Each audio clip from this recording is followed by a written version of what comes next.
Jadi perjanjian lamanya Kristen di pertengahan abad pertama sampai kedua kan udah punya perjanjian baru. Setelah mulai dari Konsili Nisea 325 itu udah mulai dipilih-pilih tuh mana yang masuk perjanjian baru dalam Bible, udah mulai kanon.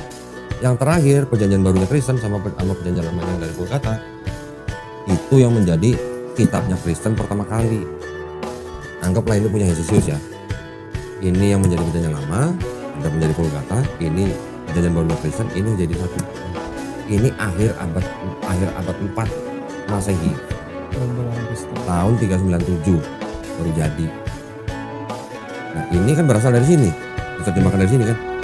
Cuman karena terjemahannya udah diganti seperti tadi, jadi seolah-olah Yesus sudah dinubuatkan di sini. Tapi sebelumnya ketika Matius menulis, ketika penulis Markus menulis, ketika penulis Lukas dan semuanya menulis, ini semuanya juga nyadur dari Septuaginta.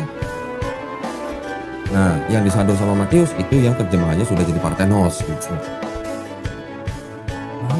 Banyak. Saya kira itu cuma satu. Ya, ada lagi contoh nih ya, contoh. Kita buka di Yesaya 9 ayat 6. Pernah dengar Yesus disebut penasihat ajaib, Allah perkasa, Bapa kekal, Raja damai, pernah kan? Ya. Itu diambil dari Yesaya 9 ayat 6. Baca. Didebatin nih maksudnya. Udah pernah gue debatin. Iya saya. Pendeta juga nggak berani jawab. Assalamualaikum warahmatullahi wabarakatuh. Alhamdulillah kita berjumpa kembali di dalam diskusi lintas agama yang membuka cakrawala berpikir kita untuk dapat menemukan kebenaran yang sesungguhnya akan pengabdian kita kepada Sang Maha Pencipta Allah Subhanahu wa Ta'ala yang mengutus para nabi dan rasulnya agar kita tidak tergelincir menjadi orang-orang yang mensekutukan Allah Subhanahu wa Ta'ala. Diskusi ini akan disajikan oleh Don Ditan. Ayo kita simak perjalanan diskusinya bersama-sama berikut ini. Pendeta juga nggak berani jawab. For unto us a child is born, unto us son is given, and the government will be upon his shoulder, and his name will be called Wonderful, Counselor, Mighty God, Everlasting Father, Prince of Peace. Pernah nggak Alvin membaca dari Matius sampai Wahyu, Yesus disebut penasihat ajaib, Allah perkasa, Bapa kekal, Raja damai. Pernah nggak? Kalau baca enggak, tapi tahu aja gitu. Dengar kan? Dengar. Dari siapa? Dari pendeta kan? Dari pendeta. Dari mana pendeta bisa ngomong begitu? Dari situ. Dari ayat ini ya. Nah, dari itu. Padahal di seluruh perjanjian baru, dari mulai Matius sampai Wahyu, nggak ada ditulis Yesus penasihat ajaib, atau Allah perkasa, atau Bapa kekal, atau Raja damai. Nggak ada. Nah itu dari mana? Karena pendeta-pendeta tuh hanya mendengar dari ajaran sebelum-sebelumnya. Dengar doa. Iya, ya menerima ilmu informasi gitu loh. Bahwa Yesus itulah Allah perkasa dengan doktrin Trinitas. Akhirnya Yesus ini disetarakan dengan Bapa. Karena disetarakan dengan Bapa, makanya dia disebut Allah perkasa, Bapa yang kekal, Raja damai, penasihat ajaib. Itu semua dari situ. Itu terjemahannya Kristen ya. Kalau Yahudi. Nih, Yahudi. Yang merah nih. For a child has been born to us, a son has been given to us, and the dominion itu sama government. Pemerintahan. Dominion, government sama. Will rest on his shoulder. Nah, sampai kalimat itu yang bahasa Inggris Kristen sama bahasa Inggris Yahudi sama. Enggak masalah. Iya. Oke, sama. Tapi setelah itu coba perhatiin, beda apa sama? The wondrous advisor. Ini will be called the wondrous. Di sini yang will be called siapa? Yang son-nya. Nah, anaknya kan. Lu anak umur berapa tahun? 16. 16 tahun. Enggak semua orang Kristen bisa langsung nemu kayak lu. Serius gue kasih tau. Orang-orang Kristen yang datang ke sini, ada yang sudah kerja, ada yang pendeta, ada macam-macam lah. Enggak, gua kasih lihat kedua begini nih, enggak bisa langsung nemuin bedanya. Lu anak 16 tahun tahu. Berarti lu canggih lu. Bener. Karena gua berapa kali jelasin ini ke orang Kristen, gua suruh cari tahu bedanya. Mereka nggak tahu bedanya. Sekarang perhatiin, di sini yang mau disebut 4 gelar itu kan anak itu. Iya. Nah, coba yang sekarang di sini. The wondrous advisor, mighty God, the Father called Hezekiah's name. Oh, ini tafsirannya ya kok? Ya, yang dalam kurung tafsiran, tapi anggap aja nggak ada. Called name Sir Shalom, Prince of Peace. Nah, jadi beda apa sama? Beda. Kan ini kalau ini yang dipanggil Allah perkasa itu anaknya. Anak itu. Kalau yang ini ngomongin berarti tentang, ada 3 gelar. Nyebut anak itu 1 gelar. Kan gitu. oh iya. Iya kan ini kan setelah and the dominion will be on his shoulder kan. Setelah itu kan tiba-tiba ada gelar Wondrous Advisor, Mighty God, Eternal Father, called menyebut nama anak itu Sir Shalom. Sar Salom. Raja Jadi kalau di sini anak ini mendapat 4 gelar, di sini anak itu dapat 1 gelar. beda. Yang 3 gelar itu gelarnya Tuhan, menyebut anak itu dengan 1 gelar. Shalom. Salsalom. Nah, baru ada tafsir di sini Raja Hezekia dalam kurung. Makanya di sini called Hezekiah's name Salsalom. Ini buat Buat Raja Hezekia. ini buat Yesus. Iya dong, orang Kristen kan bilang itu buat Yesus. Nah, ini ada tafsir nih, ini ada tafsir Yahudi nih. Mereka saling kenal ya. This wondrous salvation took place in the days of the child of Ahaz, the righteous King Hezekiah, whom God, the wondrous advisor, mighty God, eternal Father, called Prince of Peace. Jadi terjemahannya nih, penyelamatan yang ajaib ini mengambil kesempatan pada zaman anak daripada Ahaz, yaitu Raja Hezekia yang baik, yang mana Tuhan sang penasihat ajaib, sang Allah perkasa, sang Bapa yang kekal menyebut Raja Damai. Karena lu nulis buku nih, lu yang nulis, yang berhak menafsirkan siapa? Yang- Lu atau Syahid? Saya dong. Lu dong, yang lu yang nulis. Tahu-tahu bukunya dipakai sama Syahid, tapi ditafsir sama dia. Tempeleng lah. Tempeleng dah, tapi dia udah dilindungin sama tentara, gimana? Lu nggak bisa apa-apa. Seperti itulah Oh, Yahudi yang sekarang. jumlah Yahudi yang sangat kecil itu yang dia nggak bisa marah karena Nggak- udah nggak di belakang udah tentara Romawi. Dia gimana mau marah, orang dia udah digandeng sama tentara Romawi. Lu mau mati gitu, mau nempelin dia lu mau mati gitu. Di belakang dia ada tentara Romawi sama kaisar Romawi gitu. Ibaratnya dia Kristen gitu lah. Nah, yang Yahudi yang punya ini menyingkir dari Yerusalem ketika Bait Suci kedua dihancurkan, menyingkir ke kota Yafne. Itu kelompok Yahudi yang sekarang kita kenal dengan sebutin Yahudi Rabbinik. Masih ada kok. Masih ada. Jadi sekarang agama-agama Yudaisme itu cikal bakal itu dari situ.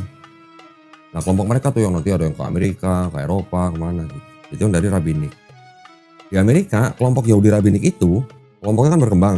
Nanti ada cabang-cabang sampai ada cabang yang namanya Yahudi Ortodok. Ada lagi Yahudi Ultra Ortodok gitu. Udah Ortodok Ultra lagi. Ultra ortodok. Ultra Ortodok. Nanti di bawahnya Ultra Ortodok ada kelompok namanya Natura Carte. Ya. Kelompok Natura Carte ini pakaiannya masih bener-bener kayak orang Yahudi zaman dulu lah. Ini masih panjang, pakai topi yang tinggi, pakai jas hitam segala macam, jenggot segala macam. Kelompok ini yang memprotes pemerintah Israel. Bilangnya apa? Belum waktunya negara Israel didirikan. Mereka juga memprotes tindakan Israel terhadap orang-orang di Gaza. Kalau orang-orang Natura Carte ini ditanya, kenapa lu protes? Belum waktunya negara Israel didirikan. Terus kapan dong? Nanti. Nantinya kapan? Ya nanti, nunggu firman Tuhan kata gitu.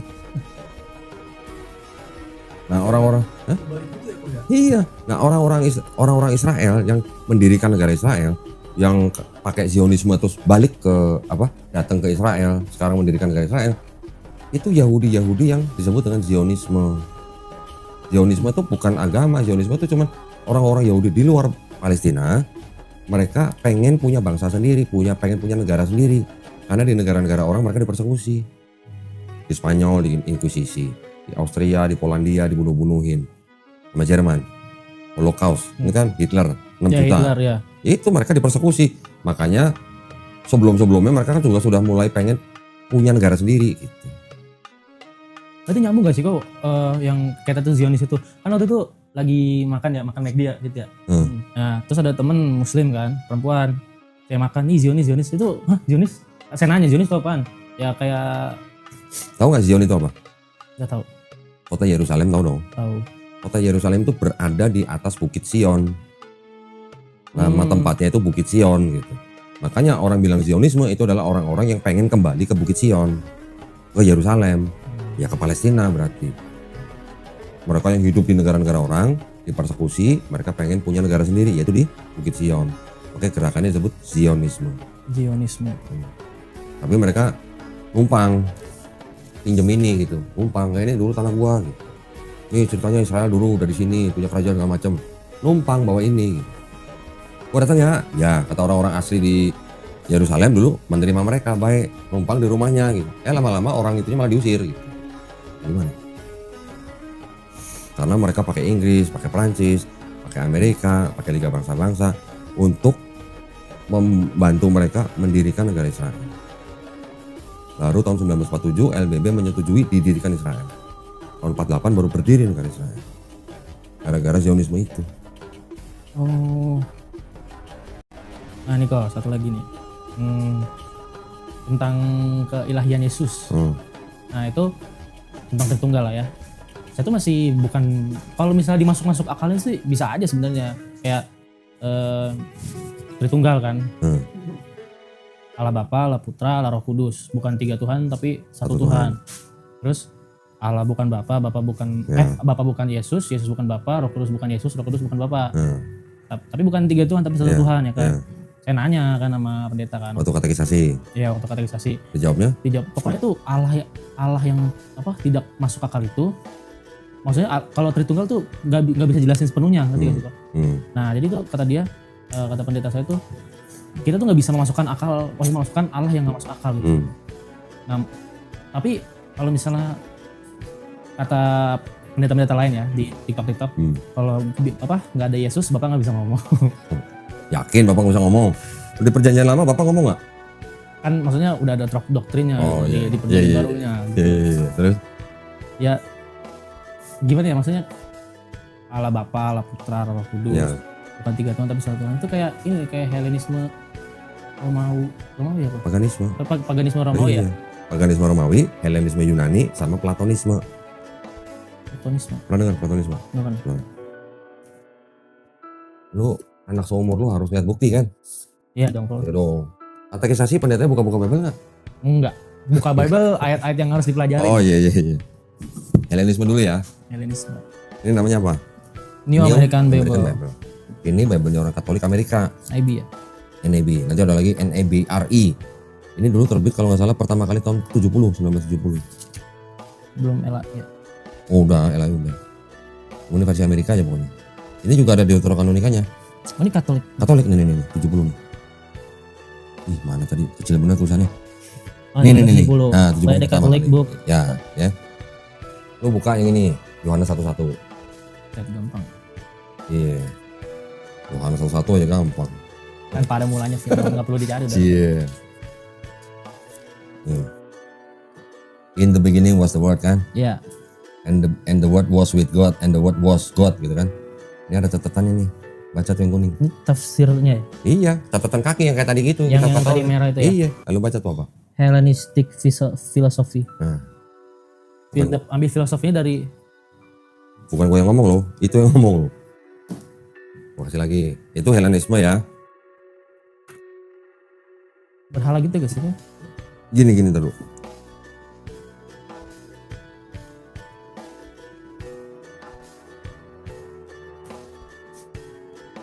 Ini Hellenisme filosofi.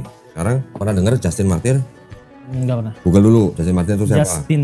Justin Tulisannya Justin Martyr. Artinya MARTYR. Oh Justin Bieber. Bukan Justin Bieber. Martyr. Martyr. Iya ya. Ya, MARTYR. Justinus Martyr. Ya. Coba baca siapa? Santo Justinus juga dikenal sebagai Justinus Martyr. Adalah seorang apolog Kristen dan dipandang sebagai penafsir terpenting teori logos pada abad kedua. Abad kedua ya. Ini bukunya. Ini bukunya. First and the second apologist. Dia tulis ini untuk pejabat Romawi, anggota Senat sama Kaisar Romawi. Salah satu adalah anaknya. Ini tulisan dia gini. Lu baca sendiri, lu terjemahin sendiri. Ini yang terjemahin aja ya kok. Kurang bahasa Inggrisnya. Ulang tahun. Mana lilinnya? Lu terjemahin sendiri. Oh, minta garpu toh. Cowok lah, ambil aja lah ya. Saya ambil nih. Nggak suka manis. Serius? Iya. Emang lu manis? Manis dong.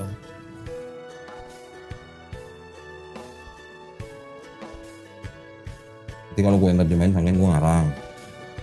Dan ketika kami juga mengatakan bahwa Sang Sabda yang merupakan kelahiran pertama Tuhan dilahirkan tanpa penyatuan seksual dan bahwa Dia Yesus Kristus guru kami disalibkan dan mati lalu bangkit kembali dan naik ke surga, kami tidak mengemukakan hal yang berbeda dari apa yang Anda yakini.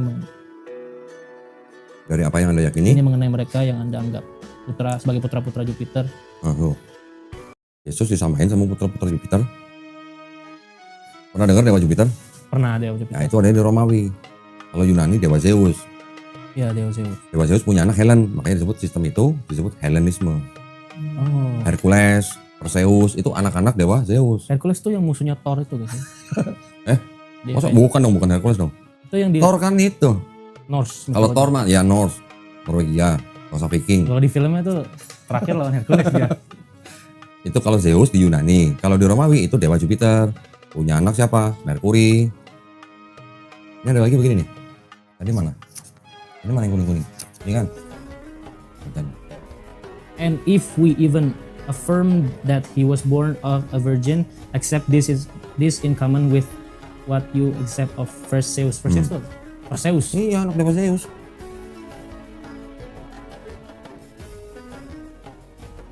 Bukan gue yang ngomong lo. Lu baca sendiri, lu terjemahin sendiri. Pendeta gua kasih ini, buang. Itu yang 3 lawan 1 tuh. Buang. Ini udah ngakak nih tuh lagi nonton videonya, buang. Yang Wanas itu ya. Ada pendeta di sini datang satu, gua kasih ini. Nggak tahu itu siapa, saya nggak ikutan. Dia nggak ngakuin Justin Martyr. Dia kalian dulu ngakuin ya. Ini guys, ya gimana ya, aduh kalau ngomong. Ini Platonisme Romawi. Yang ini Platonisme nih. Ini pengakuan dari Santo Agustin. Saint Augustine. Saint Agustin. Dia ngaku bahwa ayat yang tadi lu baca, in the beginning was the word and the word was with God, itu berasal dari buku-buku Platonisme. Lah bukan Yohanes. Yohanes itu mengadopsi. Berarti sebelum ada Yohanes ada ini dulu ya? Iya, buku-buku Platonisme kan beberapa abad sebelum Masehi. Certain books of the Plotinus translate from Greek into Latin, and therein I read not indeed in the very words, but to the very same purpose, enforced by many and diverse reasons, that in the beginning was the Word, and the Word. Oh yeah, all things were made by Him, and without Him was nothing made. Oh iya, jadi kata-kata itu yang buat. Jadi itu semuanya saling sadur menyadur. Oh dan itu bisa begini itu gimana ya kok ya?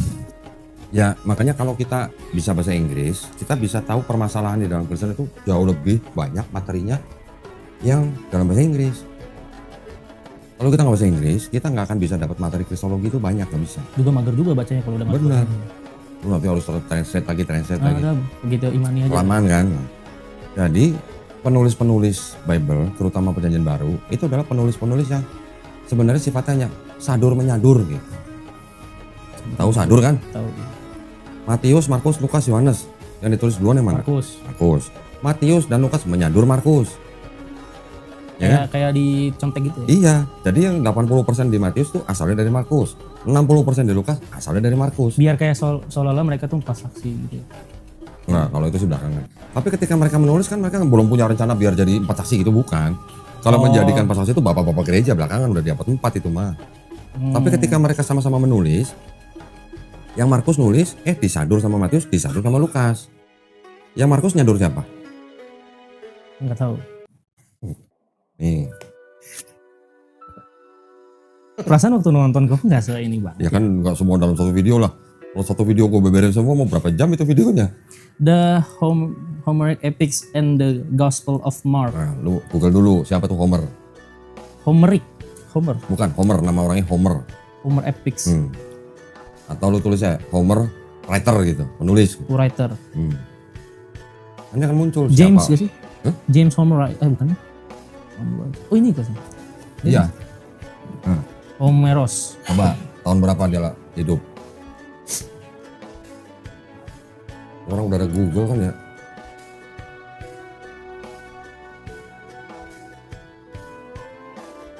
Abad ke-8 sebelum Masehi. Sebelum Masehi. 8.000 tahun. 800. 800 sorry. 800 tahun sebelum Yesus. Dia sudah menulis tulisan-tulisan cerita-cerita tentang apa? Kota Trojan. Pernah dengar? Enggak. Dulu ada film apa ya? Yang Brad Pitt itu apa sih judulnya? Brad Pitt. Gak tahu deh. Yang Brad Pitt ngancurin kota Trojan itu apa judulnya? Gue lupa ya. Gen Z gue gak ngerti. Gen Z. Brad Pitt apa ya? Kayaknya bukan Nah, ini nih. Troy, pernah dengar? Troy nggak pernah. Nih, filmnya nih. Troy. Brad Pitt tuh. Lu belum lahir ya? Troy, ini kan ada Thor nih. Ini Thor lain lagi. Thor mah Viking. Kalau ini Troy. Troy itu ceritanya adalah bercerita tentang kota Trojan dihancurin sama sebuah bangsa apa aku lupa namanya. Salah satu tokohnya adalah Achilles dan Odyssey, Raja Odyssey. Odyssey pernah dengar. Pernah dengar. Odyssey ini berasal dari kerajaan Iliad. Ngebantuin Achilles dan satu raja siapa gitu aku lupa namanya. Yang istrinya diculik sama pangeran Trojan gitu. Jadi Trojan itu dihancurin gitu loh, diserbu. Udah hancur, Odyssey-nya pulang ke rumahnya kerajaan Iliad nih. Tapi jangka waktu pulang ini sampai 10 tahun. Nggak tahu mampir-mampir kemana dulu gitu lah ya. Mungkin nikah dulu di sini, nikah dulu di sana, gue nggak tahu lah. Tapi ceritanya Odyssey pulang ke Iliad itu yang disadur sama Markus.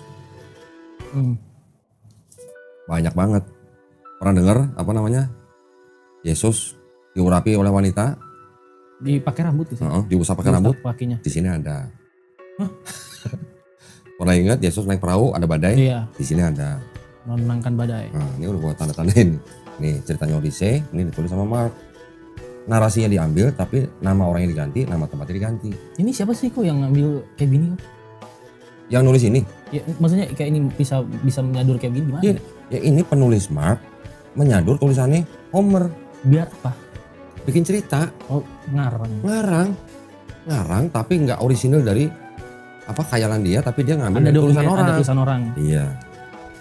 Zaman dulu kalau gua nulis, tapi gua ngaku gua bernama Alvin gitu. Sama tentara Romawi belum ditangkap. Zaman sekarang lu nulis ngaku nama Dondi lu ditangkap gitu. Iya kan? Iya. Zaman dulu nggak apa-apa, itu namanya forgery. Forgery. Jadi orang dulu mengutip tulisan orang dengan mengubah kata namanya atau nama tempatnya, dan dia juga istilahnya menyadur, itu belum jadi kriminal. Apakah penulis Markus maksud gua, apakah dia nulis cerita ini dia tahu bahwa ini bakal jadi kitab suci? Nggak tahu. Nggak tahu. Paulus ketika nulis surat-surat, misalnya ke Korintus, Galatia, Roma, apa Paulus tahu bahwa surat-surat dia tuh bakal jadi kitab suci Kristen? Nggak tahu. Nggak tahu juga. Ini kanonin bapak gereja. Nah, siapa yang mengumpulkan surat ini sehingga dengan digabungkan jadi doktrin Kristen? Ada ceritanya kehidupan Yesus, ada doktrinnya surat-surat Paulus. Ini pendeta gue harus tahu nih kok. Hah? Mau kasih tau pendeta gitu. Kayak ini Sekali bawa pendeta yang sini. justru bapak bilang coba ajak Pak Michael. Iya. Pak Michael ya kayak ini masa ngajak Pak ke rumah ke Konodio. Ya, Atau gue yang ke rumah Pak Michael. Nggak apa-apa. Gak ini kali getar kali dia. Kalau kita kan pakai bukti, ada bukti. Maksudnya yang dia bantah buktinya bukan jangan bantah gue. Iya, justru maksud saya, gue bawa bukti. Coba lu ada bukti apa? Kita adu. Yang di luar bukti. Alkitab ya? Iya dong. Ya mau di Alkitab juga boleh. Ya, ini Markus mengutip dari Homer. Yang Yohanes ngutip dari mana? Nyadur dari mana? Betul. Dari Euripides. Ini muka siapa? Ini yang nulis namanya Dennis R. MacDonald. Profesor, ahli bahasa Yunani. The Dionysian Gospel, the Fourth Gospel, and the Ada penulis namanya Euripides. Dia bercerita tentang siapa? Dionysus. Pernah dengar? apa itu tadi? Dionysus anaknya Dewa Zeus juga. Dionysus. Kan Dewa Zeus tuh anaknya banyak sampai 100. Ini juga ada nih, in the beginning was the Logos. Nah, The jadi Logos. salah satunya anak Zeus yaitu Dionysus. Dionysus ini karena dianggapnya dia punya sifat ilahi. Kan kalau udah anak dewa, walaupun ibunya manusia, anak ini disebut setengah manusia setengah dewa. Yesus juga begitu. Tapi Yesus istilahnya sepenuhnya manusia, sepenuhnya Tuhan. Iya. Tuhan nama dewa bahasa Inggrisnya apa sih? Kalau Tuhan itu God, Dewa? God. Ya sama kan? Tapi kadang Tuhan ada yang Lord, tapi buat Tuhan juga bisa. Ya, kalau Lord itu sebenarnya bisa buat manusia, bisa juga buat nyebut Tuhan. Kayak Gusti. Ya, Ini. betul. Benar, lu boleh belajar. Saya nonton kok, sumpah nonton itu nih. Saya buktiin nih kok. Saya buktiin. Ini video, saya kan nggak punya kota kok. Kota saya udah habis. Ini buat nemenin saya kemana-mana. Dengerin di apa? Tuh. Yang kemarin tuh. Angel. Angel. Saya download, saya nonton. Oh, di download. Di download, maksudnya biar ada kayak denger Ya. gitu loh. Nah, jadi 4 gospel, Matius, Markus, Lukas, Yohanes. Matius dan Lukas menyadur Markus, Markus menyadur Homer, Yohanes menyadur Euripides. Nah, berarti kalau begitu cerita Yesus di dalam 4 gospel ini kalau begitu orisinal apa enggak? Kalau semuanya saling menyadur gitu.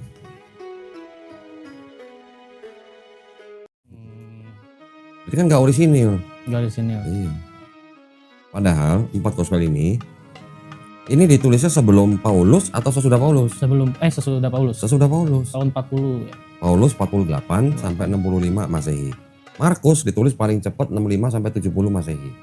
Matius dan Lukas 10 tahun kemudian 75 sampai 80 Kirain tuh Masehi. emang surat-suratnya udah emang surat ori terus di ini ternyata nyadur-nyadur gini.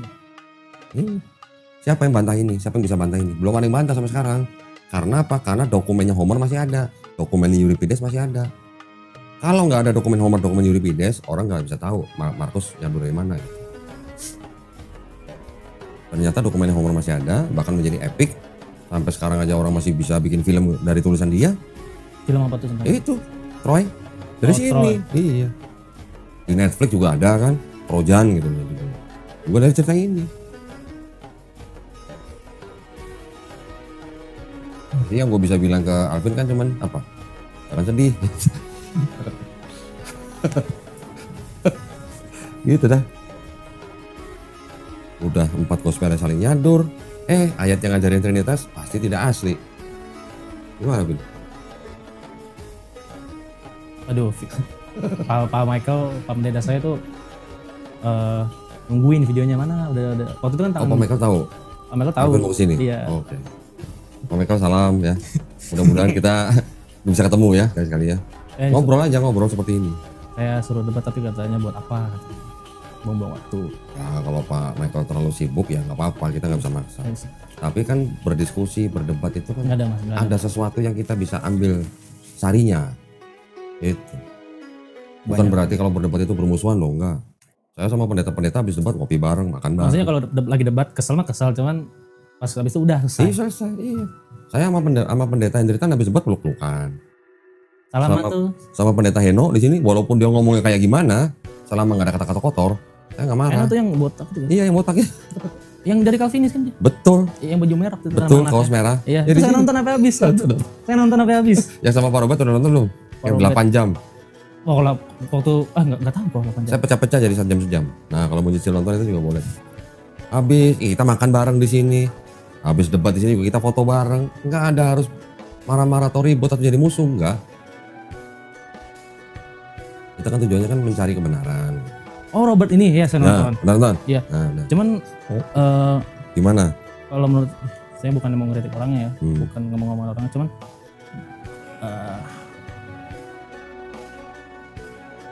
ya. Sampai sekarang saya nyari pendeta untuk berdebat tentang nubuat-nubuat itu nggak ada yang mau. Oh dia salah. Nggak mau ya. Mika 5 ayat 2 aja saya ajak lagi nggak mau dia. Nggak mau ya? Nggak mau. Yesaya 7:14 dia nggak mau. Yesaya 9:6 dia nggak mau. Katanya kurang pengetahuan. Mika 5 ayat 2 dia bilang nggak penting. Itu dibahas kan waktu itu Kodoni share screen apa HP Kodoni kan? Iya. Saya nonton itu. Iya, saya share. Waktu itu coba Pak Esther Solo mau bahas gak? Pak Solo juga nggak mau. Ada berapa sesi kalau nggak salah? 3 sesi ya, 2 jam ya. Jadi gini, saya kan ngajuin Mika 5:2. Pak Budi Asadi bilang, nggak mau, itu nggak penting. Tuh, kok ayat Tuhan kok nggak penting katanya gitu saya bilang kan. Terus saya kata Pak Budi Asadi bilang, saya lebih suka bahas tentang Paulus. Boleh Pak, kita bikin 2 sesi.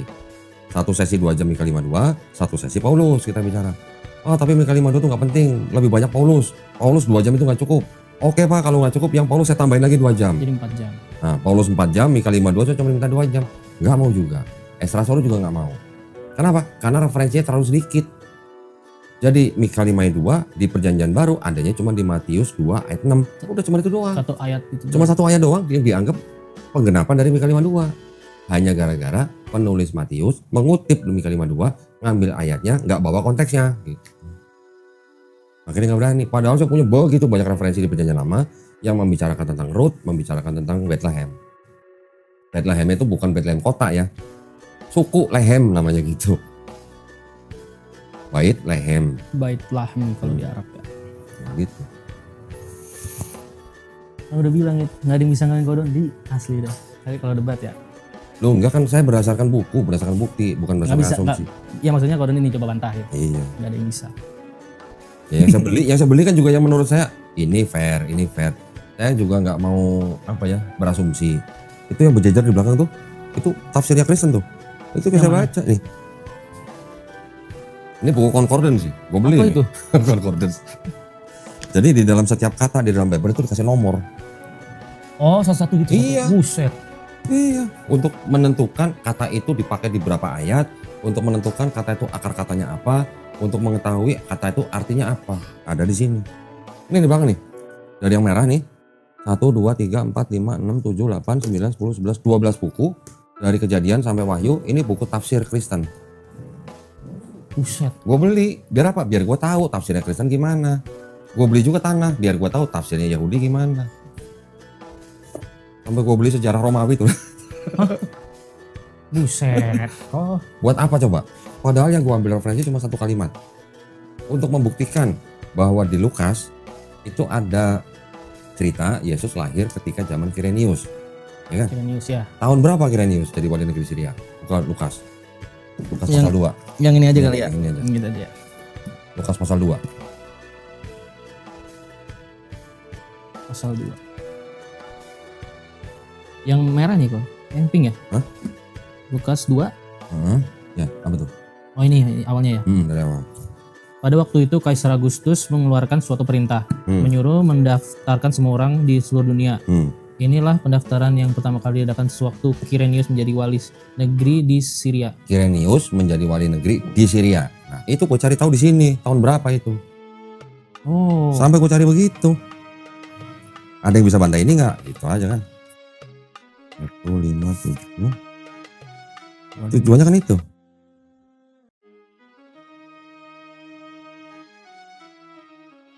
Nah, ya udah gue tandain ya.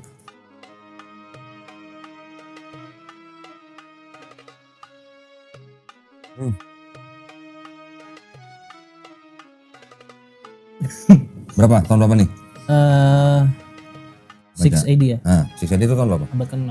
Bukan. Eh? Tahun 6 Masehi. Tahun 6 Masehi, sorry. Nah, AD itu Anno Domini. Hmm. 6 Masehi kan? Hmm. Di Matius, coba baca Matius 1. Matius 1. Matius 2 berarti kalau gitu. Ini kan ada cerita Yesus lahir ketika zaman Herodes Agung. Mana ya? Cari. Ini kan ada zaman, ada 3 orang Majus dari timur menghadap ke Herodes. Terus habis itu kan bentar. Karena Herodes mencari anak itu untuk membunuh dia, gitu kan? Maka Yusuf pun bangun diambil anak itu malam itu juga lalu menyingkir ke Mesir. Ini ada perintah dari Herodes untuk membunuh setiap anak yang berusia 2 tahun ke bawah. Ya kan? Herodes. Ini Herodes siapa? Herodes Agung. Herodes Agung kapan matinya? Tahun 4 sebelum Masehi. Berarti kalau Herodes matinya tahun 4 sebelum Masehi, Yesus lahir tahun berapa? Karena yang disuruh dibunuh anak laki-laki bayi berumur 2 tahun ke bawah. 6 6 sebelum Masehi. sebelum Masehi, betul kan? Iya. 6 sebelum Masehi, 4 sebelum Masehi, Herodes mati. Buktinya mana? Ada dari Bible loh. Ush, Ini Bible yang tadi nih. apa itu? Di sini dibilang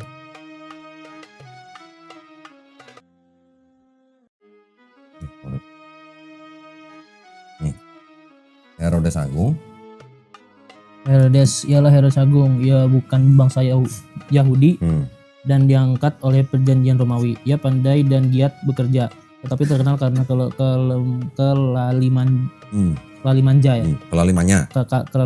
Gensi nggak tahu bahasa zaman dulu ya. Karena kerugian, karena kenyurigaan ia malah telah membunuh istri dan 3 orang putranya. Ia meninggal dalam tahun 750 Tarik itu tahun penanggalan. tahun Romawi. 750 tarik Romawi, berarti penanggalan Romawi. Terus Jadi 4 tahun sebelum tahun 1 tarik Masehi. 4 tahun sebelum tarik Masehi. Berarti tahun berapa? 4 sebelum Masehi. Herodes mati kan? Ya. Sebab itu sudah pasti Jadi- bahwa Yesus lahir. Jadi kalau gitu Yesus lahirnya kan paling lambat 2 tahun sebelum tahun 4 sebelum Masehi, ya kan? Tadi yang di sini diceritakan yang di Lukas, Yesus lahir ketika Kirenius jadi wali negeri Syria, yaitu tahun berapa? Tahun 6 Masehi. Berarti ada 6 sebelum Masehi, ada 6 Masehi. Berapa tahun? 12. 12 tahun. Kalau gitu antara penulis Matius sama penulis Lukas yang menceritakan kelahiran Yesus jaraknya 12 tahun. Berarti ini Yesus yang sama atau Yesus yang beda?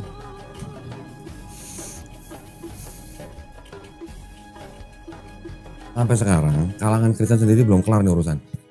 Tentang ini. Tentang ini sudah ratusan tahun belum kelar. Yang belum kelar siapa yang belum kelar kok? Ya kalangan Kristen belum belum bisa menentukan Yesus itu lahir yang mana. Yang 6 sebelum Masehi atau 6 setelah Masehi. Gitu. Tapi ada sebagian Bible yang berani ngakuin ada kesalahan. Jujur. Jujur. Kayak yang kita, ini juga Katolik soalnya. Orang Katolik jujur-jujurin. Nah, ini juga jelas sebenarnya. Ini kan tadi Lukas 2 nih, yang cerita tentang Kirenius kan? Iya. Baca nih keterangan apa nih? Catatan kaki. Oh, catatan kakinya ya. Kaisar menerbitkan dekrit orang-orang Yahudi membentuk suatu bangsa kecil di bawah pemerintahan kekaisaran Roma yang meliputi bermacam-macam suku bangsa. Kecermatan data yang diberikan oleh Lukas menimbulkan suatu kesulitan karena Quirinius dilantik menjadi gubernur Syria dalam tahun 6 Masehi. Dan Yesus Masih ya? 6 Masehi. 6 Masih. Sama nggak ini? Sama. Sama. Tadi kan ini 6 AD, 6 Anno Domino. Dan Yesus berusia 12 tahun pada waktu itu. Beberapa penjelasan telah dikemukakan, tetapi sangat mungkin Lukas mempergunakan catatan peristiwa yang keliru, seperti juga kentara dalam Kisah Para Rasul 5 ayat 36. Lukas hilaf sebagai sejarawan, tetapi bukan sebagai saksi keselamatan. Hilaf. Hilaf guys. Sorry guys, hilaf. Jadi gimana? Apa bisa disebut sebagai kitab suci kalau begitu? Menurut sejarah aja nggak matching antara Lukas dan Matius. Jadi 12 tahun. Saya sih berharapnya Pak Michael bisa membantah ini loh. Pengennya gitu. Saya pengen dengar jawaban dari orang Kristen. Apa yang menyebabkan perbedaan ini? Gitu. Dan mana yang salah? Yang Lukas yang salah atau yang Matius yang salah? Tapi kalau yang ini kan malah tadi bilang Lukas hilaf. Hilaf. Lukas saja bisa hilaf. Ya.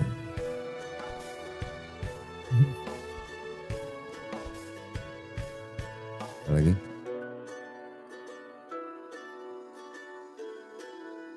Yang homo itu apa? Yang apa? Yang homo itu yang sesama jenis tuh. Oh. Lumayan tertarik tuh yang sesama jenis. Lo pernah ngeliat ini belum? Pernah lah. Nah. Kan di konten koko. Nah iya ini dipakai sama gereja yang melegalkan pernikahan sama jenis. Ini ya. Ini tuh Babelnya. Tapi kalau mau ke gerejanya ntar sebentar kok. Ini udah pernah lihat tuh? Dan Bentar ya. bukan The Slave Bible, budak. King James Bible.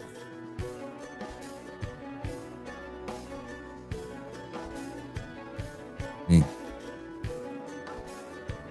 Di tahun 1914 timbul gereja namanya Gereja Komunitas Metropolitan USA. Boleh ke map?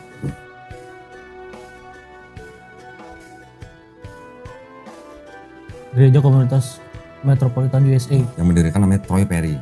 Ini yang pertama kali melegalkan pernikahan sama jenis. Tahun 1911. Ini nggak terlalu lama juga ya? Belum. Ya, sekarang aja kan udah ada aturan dari negara. Nggak boleh ya? Boleh, justru boleh di negara Justru Eropa boleh. malah sekarang boleh. Ini gua ambil dari situ. Ya. Ini gua ambil dari bagian itu. Tapi ini gua kembangin. Jadi sebelumnya di sini gua tambah-tambahin dengan sejarahnya bangsa Israel. Dari mulai perbudakan Mesir, keluaran, hakim-hakim, kerajaan Israel, bait suci pertama, Israel utara dan selatan, Assyria, Babilonia, rombongan Babel, Persia, baru bait suci kedua kan. Nah selama ini masa bait suci kedua nih ada yang tadi gue bilang ada 4 kelompok, Saduki, Eseni, Zelot, Farisi. Ya. Ini dua, Eseni dan Zelot dan Farisi yang menimbulkan agama Kristen. Saduki punah, Kristen awal.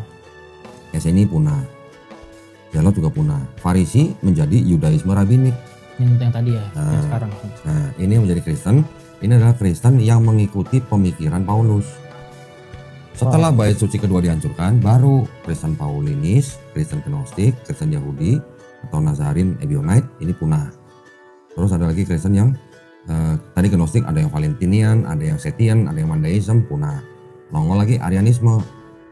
Ini yang bertarung dengan Kristen Paulinis menjadi Konsili Nicea 325.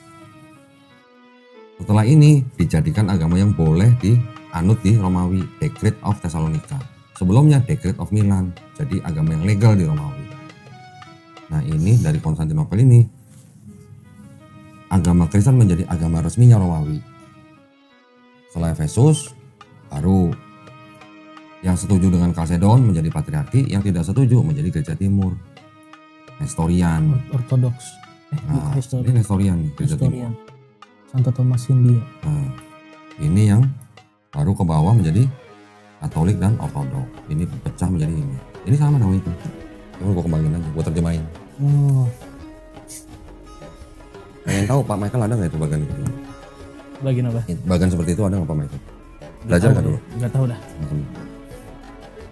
Nah kalau ngeliat begini, berarti Bible kan bisa dibongkar pasang. Dimodifikasi gitu. Karena dirubah sama mereka. Dia ngaku. What we change. Kenapa dia ngaku? Karena ayat-ayat yang dia rubah-rubah terjemahannya ini ditujukan supaya orang tidak salah paham dengan homofobik. Oh, ya ngerti. Nih, ditulisnya begini nih. King James Bible ini berdasarkan King James Bible. Diedit untuk mencegah misinterpretasi homofobik. King James itu kan dia bisex. Iya, bisex nih. Dia punya istri tapi dia juga gay. Sama teman-temannya dia dipanggil Queen James, bukan King James. Ya, ini kalangan LGBT. Ini dapat dari mana sih kau beli? Amazon, ada di Amazon. Sedangkan ini, ini Bible dikeluarin tahun 1807. Yang ngeluarin dari kerajaan Inggris. Untuk apa? Untuk dibagikan kepada budak-budak kulit hitam di bawah kolonialisme mereka. Lu baca gitu ya. Yang dirubah apanya? Kejadian harusnya 50 pasal, jadi 14 pasal. Ya, dikit banget. Keluaran 40 pasal, jadi 2 pasal. Imamat 27 pasal, 0. Jadi larangan makan babinya hilang di sini.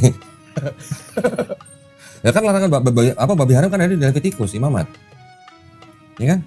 Bilangan 36 pasal jadi 0. Ulangan 34 jadi 8. Tapi waktu itu waktu Bible ini ada belum ada penjelasan kayak gini ya? Ya belum lah. Mereka sudah ganti-ganti sendiri, tinggal cetak kan, mesin cetak udah ada. Masih ada kalau sekarang udah nggak ada ya? Aslinya mungkin nggak tahu, mungkin di museum ada kali. Museum ada ya? Negro Bible mungkin. Tapi ada. sekarang udah nggak ada yang kayak gitu ya? Nggak ada. Ini kan bentuknya lu lihat nih. Ini bentuk apa kalau kayak gini? Lu lihat tulisannya. Apa ini? Ini kan kayak bentuk apa sih? Mesin ketik. Oh, cek. Iya.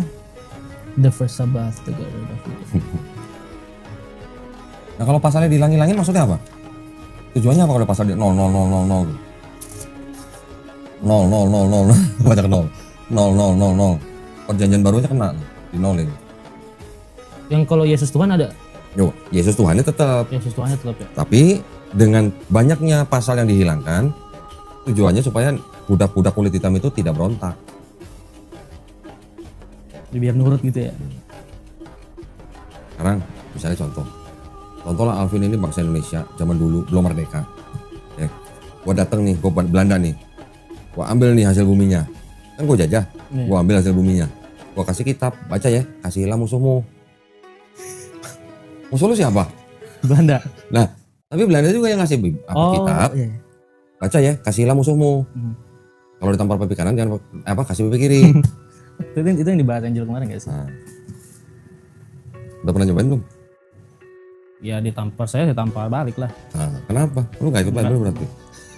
Kalau pernah nanya itu juga, itu katanya itu jangan bahas kejahatan dengan kejahatan. Ya, jangan balas kejahatan dengan kejahatan. Iya. Tapi kalau anggota keluarga kita dibunuh misalnya, lu cari keadilan nggak? Keadilan lah. Kemana? Polisi. Ke polisi kan? Iya. Untuk apa? Supaya apa? Supaya Penjara. orang di penjara kan? Iya. Berarti kan orang itu harus dihukum. Dihukum. Kenapa harus cari keadilan kalau nggak boleh balas kejahatan dengan kejahatan? Ya maksudnya logika juga ya. Misalnya teman dibunuh maksudnya keluarga dibunuh, saudara dibunuh. Tapi udah masa gitu. Nah, makanya katanya jangan balas kejahatan dengan kejahatan. Mungkin yang kecil-kecil aja Oh, yang kali. kecil-kecil. Iya. Jadi artinya ajarannya terdengarnya bagus. Bahkan sangat bagus. Tapi tidak bisa diterapkan di dalam masyarakat atau di pengadilan. Bisa nggak di pengadilan diterapkan kasihilah musuhmu? Nggak bisa. Nggak bisa, kalau diterapkan nggak ada di penjara lah. Ya udahlah nih, mencuri udah selesai. Iya kan? Begitu. Jadi mungkin bisa diterapkan, itu pun terbatas gitu. Pilih-pilih. Itu kok juga ada ya yang sejarah yang perkataan Yesus tuh cuma 18% ya apa ya? Oh itu di sini. The five Nih. 4 gospel. gospel tuh yang Nih. Ini yang nulis hampir 80 ahli-ahli teologi. 79 ya. Ya, hampir 80 lah. Gua kalau ngitung selalu salah sih. Garuk itu. Nih dari sini, ini anggota Jesus Seminar nih, sekian banyak orang. Ah iya, Jesus Seminar. Ini sekian banyak orang. Ini yang nulis. Lu lihat semua titelnya apa? Titelnya tuh. Buset. Ini riwayat mereka lulusan mana nih? Universitas ini titelnya ini, universitas ini titelnya ini, universitas ini titelnya ini. Nanti ada pendeta datang, itu semuanya omong kosong katanya. Itu ngawur katanya. Pendetanya sendiri apa titelnya? STH gitu misalnya.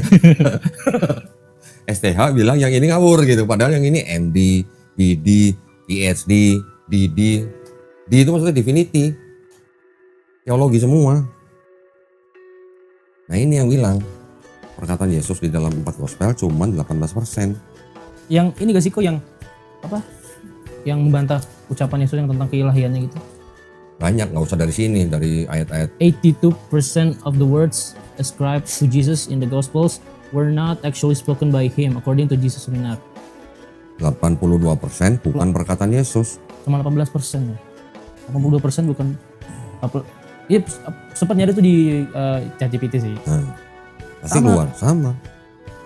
Ya berarti kan artinya mereka kan bikin buku ini juga nggak sembarangan, bikin kriteria juga nggak sembarangan, ada metodologi ilmiahnya. Pendeta bacanya gimana? Mereka mempelajari gaya bahasa, perbenaran kata, tradisi, sejarah.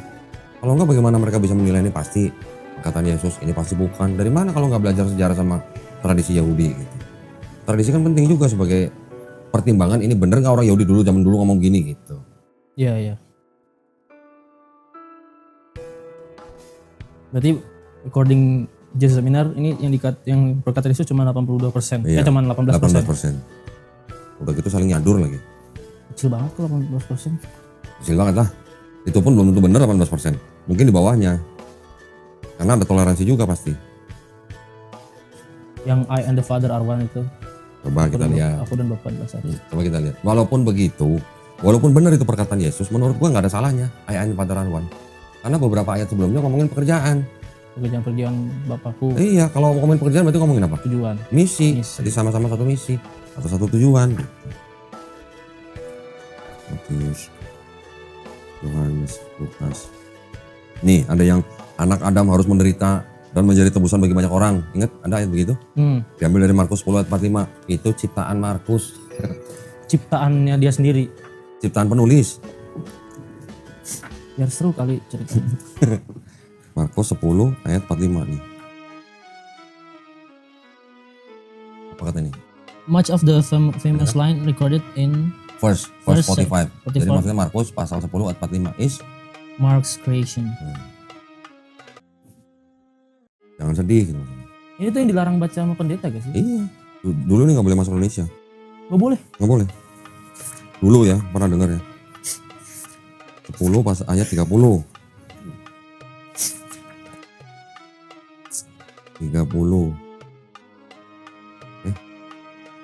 John 10:30 kan, what goes for the Father goes for me too.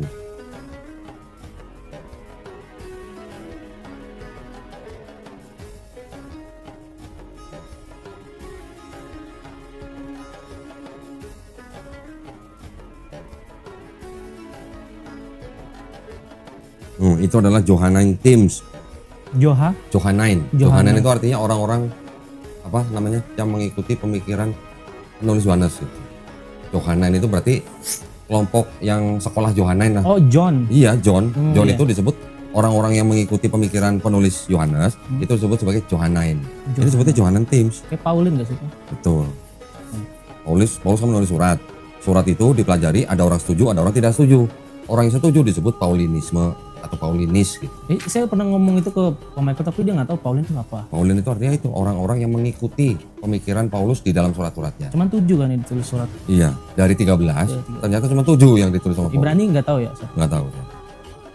Bahkan dari sumbernya Kristen sendiri tulisnya tidak diketahui. Tidak diketahui. Dari mana kalau Ibrani itu? Itu dugaan yang nulis orang bernama Aposteles gitu. Itu dugaan. Iya.